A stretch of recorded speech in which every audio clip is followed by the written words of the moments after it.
আজ বন্ধু তোমাদের রিকোয়েস্টে ত্রিকোণমিতিক অঙ্ক করাবো, যেটার নাম হচ্ছে ত্রিকোণমিতিক কোণানুপাত ও ত্রিকোণমিতিক অভেদাবলী। আচ্ছা, এইটি ক্লাস 10-এ আছে, তাই তো বন্ধু? ক্লাস 10-এ যে অঙ্কগুলো আছে সেটা 23 অধ্যায়ে আছে। আজ দেখাবো 23.1 ক্লাস 10-এর যে অঙ্কগুলো তোমাদের টেক্সট বুকে যেগুলো আছে, যেগুলো ক্লাস ওয়াইজ তোমরা করে থাকো, সেইটা আমরা মুখস্থ বিদ্যা নয়, আমরা বুঝে করব। কেননা ত্রিকোণমিতিক অঙ্ক এমন একটি অঙ্ক যেটি মুখস্থ করে কোনো তুমি সুবিধা পাবে না। তাই তোমাদেরকে বুঝে নিতে হবে যে এই অঙ্কগুলোতে কি এমন চাইছে, এই যে অধ্যায়টা তাতে কি কি নতুন জিনিস আমরা লক্ষ্য করেছি এই অঙ্কটিতে, সেটা তোমাদের নিয়ে আলোচনা করবো আজকে। প্রথমে মনে রাখবে সাইন, তারপর কস যেটা কোসাইন, তারপর ট্যান যেটা ট্যানজেন্ট, হ্যাঁ, তারপর কোসেক, সেক, কোয়াট, এসবগুলো কিন্তু আমরা মনে রাখবো। এইটা থেকে প্রথমত তোমাদের যে সমকোণী ত্রিভুজ, এই যে এখানে একটি সমকোণী ত্রিভুজ আঁকানো হয়েছে, এই সমকোণী ত্রিভুজে যেটা লম্বালম্বি থাকে সেটাকে বলা হয় লম্ব। এই যে নিচে দেখা যাচ্ছে যেটা, সেটাকে বলা হয় ভূমি, আর যেটা বাঁকানো দাগ রয়েছে সেটাকে বলা হয় অতিভুজ। তাহলে লম্ব, ভূমি আর অতিভুজ, এটার ক্ষেত্রে যে তিনটে সবসময়তে মান আমরা পাবো বা দেওয়া থাকবে সেটা নয়, আমার যে কোনো দুটো থাকতে পারে, লম্ব ভূমি থাকতে পারে, অতিভুজ নাও থাকতে পারে, কিংবা অতিভুজ আছে লম্ব আছে ভূমি নাও থাকতে পারে, ভূমি অতিভুজ আছে লম্ব যেমন না থাকতে পারে, ভূমিও না থাকতে পারে। সেরকম তোমাদের আজ যে ট্রিক্স অনুযায়ী তোমাদেরকে শিখিয়ে দেওয়া হবে সেই নজরদারিটা অবশ্যই করবে তোমরা। যেভাবেই কোশ্চেন আসুক না কেন সেই কোশ্চেনের অ্যান্সার কিন্তু তোমরা এটা অনুযায়ী দিতে পারবে। এখান থেকে যে ফর্মুলাটা তুমি লিখবে, অতিভুজ স্কোয়ার সমান লম্ব স্কোয়ার প্লাস ভূমি স্কোয়ার।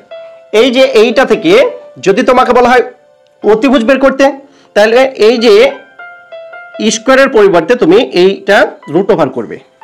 তার মানে লম্ব স্কোয়ার আর ভূমি স্কোয়ার তুমি যোগ যদি করো তবেই তুমি অতিভুজ পেয়ে যাবে। এখান থেকে তুমি যদি মনে করো যে আমি লম্ব বের করতে চাইছি, তাহলে তোমার এই যে অতিভুজ থেকে এই যে রুট ওভার অতিভুজ যে স্কোয়ার মাইনাস তুমি লম্ব বের করছো, বাকি রয়েছে ভূমি, তাহলে লিখবে ভূমি স্কোয়ার। এই ফর্মুলাটা তুমি বের করে অনায়াসে তুমি লম্ব বের করতে পারবে। এবার তোমার চাইছে ভূমি, ভূমি সমান সেম একই অতিভুজ স্কোয়ার, এখানে ভূমি স্কোয়ার করেছো সেটা লম্ব স্কোয়ার করবে, অতিভুজ স্কোয়ার মাইনাস লম্ব স্কোয়ার। তোমার এইখানে যে একের অঙ্কটি রয়েছে, একটি সমকোণী ত্রিভুজ ABC এঁকেছি, দেখে নাও ABC এঁকেছি, যার অতিভুজ AB সমান 10 সেমি, এই যে AB সমান 10 সেমি, ভূমি BC এই যে BC সমান 8 সেমি এবং লম্ব AC সমান 6 সেমি, AC সমান 6 সেমি। কোণ এই যে ABC এই যে বি কোণটাকে সাপেক্ষ করে সাইন এবং ট্যানজেন্টের মান নির্ণয় করি। এখান থেকে সাইন এবং ট্যানজেন্ট যেটা চেয়েছে এই অঙ্কটা করে দেওয়ার পর আমি আরো বুঝিয়ে দিচ্ছি, তোমাদের 6টায় বুঝিয়ে দিচ্ছি। এখানে রয়েছে দেখো, এখানে অতিভুজ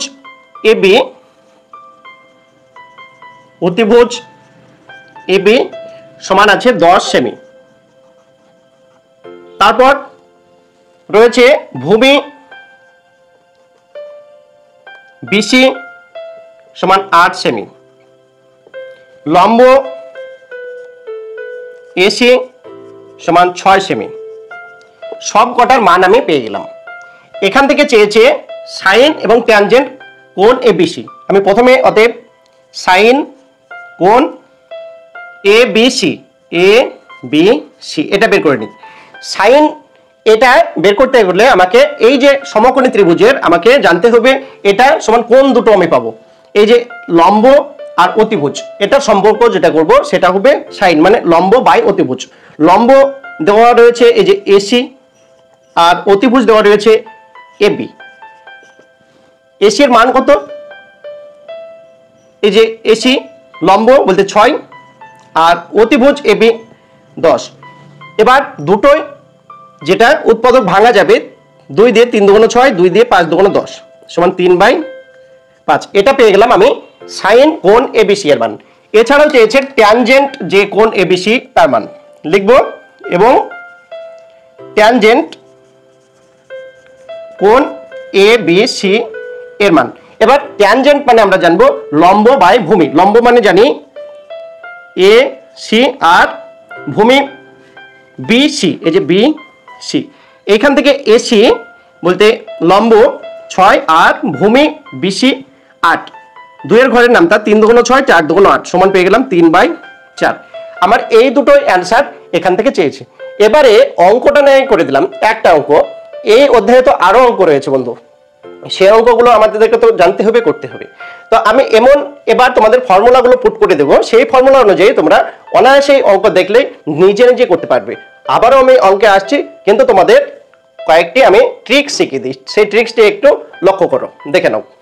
এই অঙ্কগুলো সম্বন্ধে সঠিক ধারণা, সম্পূর্ণ ধারণা পেতে হলে আমাকে জানতে হবে এই যে সমকোণী ত্রিভুজ আমি লম্ব ভূমি অতিভুজ যেটা পেয়েছি কোন কোণের সাপেক্ষে।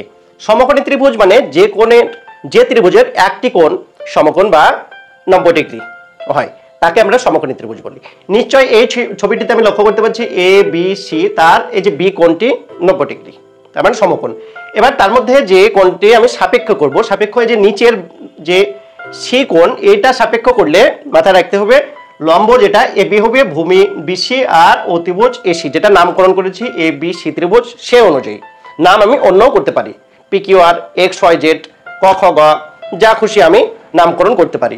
সে অনুযায়ী এইখানে লম্ব ভূমি অতিভুজ আমি সি কোণের সাপেক্ষে করলাম। আচ্ছা, এই যে থিটা কোণ আমি সি কোণে বসালাম, এই থিটা কোণটি যদি আমি এর কাছে বসাতাম, তার মানে মাথায় রাখতে হবে ত্রিভুজটা আমার চেঞ্জ হয়ে যাবে, উল্টিয়ে যাবে।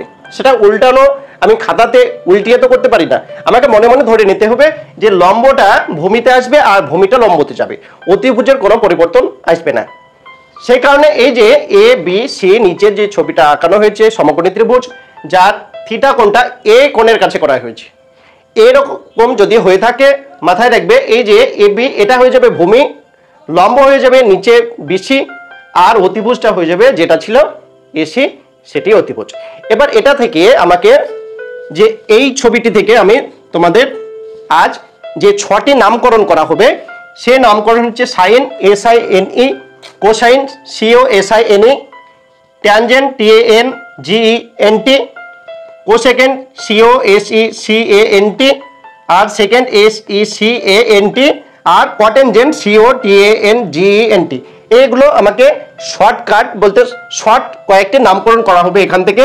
এই যে 3টি অক্ষর এখানে নেওয়া হবে, প্রথম যে এস আই এন, এই যে এস আই এন, এই সাইন, এই যে থিটা যদি নামকরণ করি এখানে, তবে আমি থিটা লিখবো সাইন থিটা। তারপরে এই যে কোসাইন, এখানকার 3টি অক্ষর যে সি ও এস, কস, আর থিটা নামকরণ, সে কারণে কস থিটা।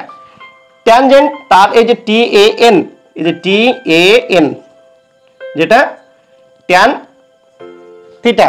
তারপর কোসেকেন্ড এই যে সিও এস ই সি, এই যে প্রথম যে 5টি অক্ষর c o S E c, cosec এই যে থিটা। তারপরে সেকেন্ড থিটা এস ই সি, এই যে প্রথমে 3টি অক্ষর এস ই সি, সেক থিটা।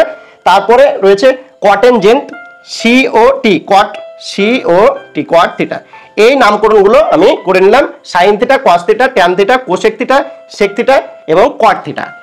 এইটার ক্ষেত্রে এই যে সাইন মানে আমি জানবো লম্ব বাই অতিভুজ, লম্ব বাই অতিভুজ, লম্ব বাই অতিভুজ মানে নামকরণ যদি করি আমি লম্ব এবি আর অতিভুজ এসি। তারপরে কস থিটা মানে জানবো ভূমি বাই অতিভুজ, ভূমি বাই অতিভুজ, ভূমি মানে বিসি, অতিভুজ মানে এসি, বিসি বাই এসি। এবার ট্যানজেন্ট থেকে ট্যান থিটা, এটা মানে জানবো লম্ব বাই ভূমি, লম্ব বাই ভূমি, লম্ব মানে এবি আর ভূমি মানে বিসি। কোসেক থিটা, তার মানে আমরা জানবো এই যে 3টি আমি নামকরণ করেছি, এই 3টি জানলে পরের 3টি অটোমেটিক হয়ে যাবে। এই যে সাইনের উল্টো পাবো কোসেক, বা কোসেকের উল্টো সাইন। এবার সাইন রয়েছে লম্ব বাই অতিভুজ, তার মানে অতিভুজ বাই লম্ব, উল্টে গেলে অতিভুজ বাই লম্ব। এবি বাই এসি, তার মানে এসি বাই এবি নামকরণ অনুযায়ী। এবার এই যে কসের উল্টো সেক, কসের উল্টো সেক মানে ভূমি বাই অতিভুজ, সেটা হয়ে যাবে অতিভুজ বাই ভূমি। লিখবো অতিভুজ বাই ভূমি। তার মানে বিসি বাই এসি হয়ে যাবে এসি বাই বিসি। এবার ট্যানের উল্টো পাবো কট বা কটের উল্টো ট্যান, সেই হেতু এখানে লম্ব বাই ভূমি হয়ে যাবে ভূমি বাই লম্ব, পেয়ে গেলাম ভূমি বাই লম্ব। এবি বাই বিসি হয়ে যাবে বিসি বাই এবি, এই ত্রিভুজটির নামকরণ অনুযায়ী। এবার আমি একের অঙ্কটিতে করেছিলাম এই যে সাইন, যেটা লম্ব বাই অতিভুজ পেয়েছিলাম, তারপর ট্যানজেন্ট, এই যে ট্যানজেন্ট সেটা লম্ব বাই ভূমি পেয়েছিলাম, সেই অনুযায়ী তোমাদের অঙ্কটি পুট করে অ্যান্সারটা মেলানো হয়েছে। এবারে এটা মাথায় রাখলাম যে এই যে সাইনের উল্টো কোসেক, তার মানে এখান থেকে একটা ফর্মুলা তুমি পাবে, এই যে সাইন থিটা তার উল্টো কোসেক, তার মানে 1 বাই কোসেক থিটা। তার মানে সাইন যে থিটা তার সঙ্গে তুমি কোসেক থিটা যদি গুণ করো সমান তুমি 1 পাবে।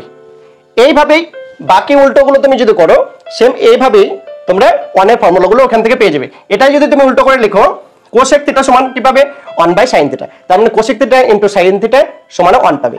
এবার সাইন থিটার উল্টো তুমি তো জানো এখানে বলা হয়েছে সেক থিটা, এই কসের উল্টো কসের উল্টো সেক থিটা হবে, সেকের উল্টো কস থিটা, তুমি এখানে পাবে কস থিটা সমান 1 বাই সেক থিটা। তার মানে কস থিটার সঙ্গে তুমি সেক থিটা যদি গুণ করো 1 পাবে। ট্যান থিটার উল্টো কট থিটা, ট্যান থিটার সমান যদি লেখো তুমি পাবে 1 বাই কট থিটা, ট্যান থিটার সাথে কট থিটা যদি গুণ করো তবুও তুমি 1 পাবে। এই ফর্মুলাগুলো তোমার এইখান থেকে তোমাকে বুঝে নিতে হবে। তোমার যে অঙ্কে যদি তোমার নিচের এই যে এটা থিটা না বলে উপরে বলে, তুমি লম্ব আর ভূমিটা পরিবর্তন করবে, অতিভুজটা একই রাখবে। এই ভুলটা অনেকেই করে, আশা করি তোমরা এই ভুলটাই আর করবে না। এবারে আমরা পরের অঙ্কে যাই। এটা নিয়ে অনেক ফর্মুলা রয়েছে, ফর্মুলা এটা মুখস্থ নয়, তুমি নিজে নিজে পুট করতে পারবে। আমি পরবর্তীতে সমস্ত যে ত্রিকোণমিতিক যে ফর্মুলাগুলো সূত্রগুলো রয়েছে আমি ডিসকাস করব। আজ নেক্সট যে পরের অঙ্কটি দেখে নাও। এবারে তোমাদের যে অঙ্কটি করব প্রত্যেকটির নামকরণ এখানে রয়েছে। যদি cos থিটা সমান 7/25 হয় তাহলে থিটা কোণের সকল ত্রিকোণমিতিক অনুপাতের মান নির্ণয় করি। এখান থেকে তুমি লক্ষ্য করো অ্যান্সারটা কি হবে। এই যে রয়েছে cos থিটা সমান 7/25, তার মানে তোমাকে আগে বলা হয়েছে cos থিটা তার মানে ভূমি বাই অতিভুজ, ভূমি বাই অতিভুজ সমান এই যে 7/25। এখান থেকে তুমি এই যে ভূমিটা তুমি পেয়ে যাবে, নামকরণ ভূমির নাম বিসি, তুমি বিসি পাবে 7 একক, আর অতিভুজ পাবে, অতিভুজ মানে এসি, এটা তুমি পাবে 25 একক, 25 একক। তোমার দুটো জানা আছে আর একটি জানা নেই, তার মানে কোনটা জানা নেই? লম্ব জানা নেই। তুমি এখান থেকে লম্ব কিভাবে বের করবে, তোমাকে ফর্মুলা এর আগে লিখে দিলাম। লম্ব সমান √ অতিভুজ স্কয়ার মাইনাস ভূমি স্কয়ার। অতিভুজ স্কয়ার মানে যে 25 এর স্কয়ার মাইনাস ভূমি স্কয়ার মানে 7 এর স্কয়ার। এখান থেকে তুমি পেয়ে যাবে লম্ব মানে তোমার এবি, এই যে এবি, এবি এর মান তুমি বের করছো 25 গুণ করলে তুমি পাবে 625, আর বিয়োগ 7 7 49। তুমি এখান থেকে বিয়োগ করো, 9 আছে কয় দিলে 15 হয় 6, হাতে থাকে 1, 5 আছে কয় দিলে 12 হয় 7, আর 1 আছে কয় দিলে 6 হবে 5, 576। তার মানে তুমি এটা কত পাবে 24, লম্বটা 24 একক। তারপর ভূমিটা তো দেওয়া রয়েছে 7 একক, আর অতিভুজটা তোমার জানা আছে 25 একক। এটার অনুযায়ী এবার সমস্ত যে ত্রিকোণমিতিক অনুপাত তার তুমি মানগুলো অনায়াসে বের করো। এই যে সাইন থিটা যদি বের করো, সাইন থিটা মানে লম্ব বাই অতিভুজ, লম্ব মানে এই যে 24, অতিভুজ মানে 25। তারপরে cos তো জানা রয়েছে 7/25, তুমি আবার ট্যান বের করো, ট্যান থিটা লম্ব বাই ভূমি, লম্ব মানে 24, ভূমি মানে 7, তুমি এটা পূর্ণ করতে পারো, এটাও রাখতে পারো। তারপর সাইন cos তারপর ট্যান, এবার তুমি পাবে কোসেক, কোসেক মানে এই যে সাইনের উল্টো 24/25, সেটা তুমি পাবে 25/24। এছাড়াও আরো দুটো রয়েছে, যেটা সেক থিটা, তার মানে কসের উল্টো, কস তো তুমি পেয়েছো 7/25, পেয়ে যাবে তুমি 25/7। এবং আর একটি রয়েছে কোয়াট থিটা। কোয়াট থিটা মানে ট্যানের উল্টো, ট্যান তুমি পেয়েছো 24/7, পেয়ে যাবে 7/24। তার মানে প্রত্যেকটি কোণের তুমি মান এইভাবে অনায়াসেই ফর্মুলা অনুযায়ী পুট করতে পারবে, তবেই তোমার সঠিক অ্যান্সারটা এখান থেকে পাওয়া যাবে। ত্রিকোণমিতিক অনুপাত, ত্রিকোণমিতিক অভেদাবলী, এই যে চ্যাপ্টার 23 অধ্যায়ে তোমাদের যে অঙ্কগুলো বাকিগুলো রয়েছে, সেগুলো তোমাদের যদি কোনো অসুবিধা হয়ে থাকে তোমরা অবশ্যই আমাকে জানাবে, আমি তোমাদের সমাধান করে দেওয়ার চেষ্টা করব। আশা করি এই নিয়ম অনুযায়ী তোমরা যদি অঙ্কগুলো করে থাকো অনায়াসে উত্তর বেরিয়ে যাবে, কোনো ভুল হবে না, আর তোমাদের সহজ হয়ে যাবে। তোমাদের এইগুলো যদি একটু মাথায় নিয়ে তোমরা যদি অঙ্কগুলো করো অনায়াসে তোমরা পুট করতে পারবে বা অ্যান্সারগুলো সঠিকভাবে দিতে পারবে। আজ তোমাদের বন্ধু এ পর্যন্তই।